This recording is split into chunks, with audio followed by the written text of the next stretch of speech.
عقول النساء قد لا يفهمها كثير من الرجال، فكثيرا ما تأتي النساء بسلوكيات وأفعال غريبة تدهش الرجال ولا يجدون لها تفسيرا، ولكن هناك أمورا قد تفعل المرأة المستحيل للحفاظ عليها أمام الآخرين، وهي جمالها وشبابها وكرامتها.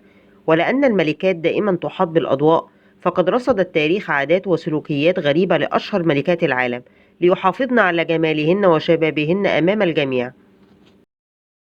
الملكة مارجريت ملكة النمسا زوجة فيليب الثالث كانت تكره ساقيها النحيفتين، ورفضت أن تستلم هدية قدمها لها أصحاب الجوارب الحريرية، ووبختهم بشدة على هديتهم، وقد زال غضبهم وحدتهم بعد أن عرفوا السبب.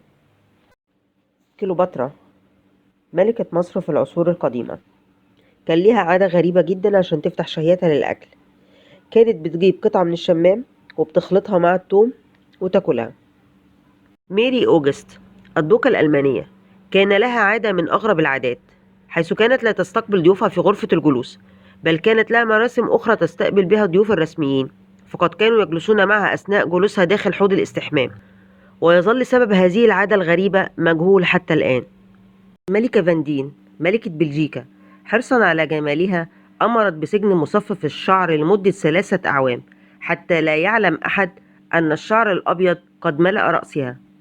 كارين العظمى قيصر روسيا حكمت على من تآمر عليها من الأمراء بأن يسجن في قفص، ووضعت فيه البيض وجعلته يجلس على البيض ويصيح كالدجاجة،